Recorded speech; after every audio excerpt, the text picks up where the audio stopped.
فها نتوما الايام بيننا غادي نشوفوا واش هاد التوقعات هادي غتكون صحيحه ولا لا. من بعد ما اكتمل ربع نهائي دوري ابطال اوروبا غادي نديروا واحد التوقع شكون هو الفريق اللي غيتوج بطل لهاد النسخه هادي من دوري ابطال اوروبا. غادي نبداو بالجهه اليسرى فين عندنا برشلونه مع اتلتيكو مدريد في مباراه كبيره، مباراه ربع نهائي باش نتعرفوا على شكون هو الفريق اللي غيتاهل للنصف النهائي دوري ابطال اوروبا. انا كنشوف في هذا الماتش هذا البارسا ما غاديش تسقل اتلتيكو مدريد، دونك البارسا هي اللي غادي تتاهل للنصف النهائي دوري ابطال اوروبا. وعندنا كذلك المباراه اللي غادي تجمع ما بين ارسنال وسبورتينغ لشبونه البرتغالي. هذا الماتش صراحه كنشوف بانه ماتش محسوم، كنشوف بانه الارسنال هي اللي غادي تتاهل للنصف نهائي دوري ابطال اوروبا. اما فيما يخص الجهه اليمنى، الجهه اللي اون فاير، هاد الجهه هذه صراحه صعيب التوقع فيها لانه الماتشات بجوج صعاب والتنبؤ في هاد جوج ماتشات صعيب شي شويه. ولكن بالنسبه لمباراه باريس سان جيرمان ضد ليفربول فكنشوف بانه باريس سان جيرمان هي اللي غادي تدوز، لانه باريس سان جيرمان راه كتقدم مستويات عاليه، دونك كنشوف بانه هي اللي غادي تدوز وهي اللي كتستحق انها تدوز. ولكن راه يقدروا يوقعوا مفاجآت.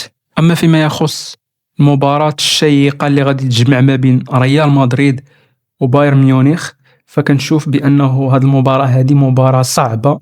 ريال مدريد حاليا بدات كتقلع شي شوية مع المدرب الجديد الفارو اربيلوا، ولكن حتى بايرن ميونخ راه اون فاير، راه كتقدم مستويات عالية. المهم الماتش غادي يكون صعيب، ما غاديش يكون سهل على الطرفين، ولكن كنرشح بانه ريال مدريد هي اللي غادي تتأهل للدور نصف نهائي دوري ابطال اوروبا. ودابا غادي نشوفوا من الدور نصف نهائي شكون هما جوج فرق اللي غادي يتأهلوا للنهائي. غنبداو كذلك من الجهه اليسرى، كيف قلنا فبرشلونه هي اللي غتتأهل للدور نصف نهائي هي وارسنال، وغادي يكون ماتش صعيب ما بين ارسنال وبرشلونه، فكنرشح انه البارسا هي اللي غادي تدوز للنهائي. اما فيما يخص الجهه اليمنى فغيكون ماتش صعيب ما بين ريال مدريد وباريس سان جيرمان في نصف نهائي دوري الابطال، فكنتوقع وكنرشح انه ريال مدريد هي اللي غادي تدوز للنهائي، وبالتالي غيكون نهائي نار يا عزيزي نار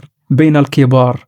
غيكون نهائي ما بين جوج الفرق اسبانيا، ريال مدريد وبرشلونه، وكنتوقع وكنشوف بانه ريال مدريد هي اللي غتفوز بدوري ابطال اوروبا لهاد النسخه هذه.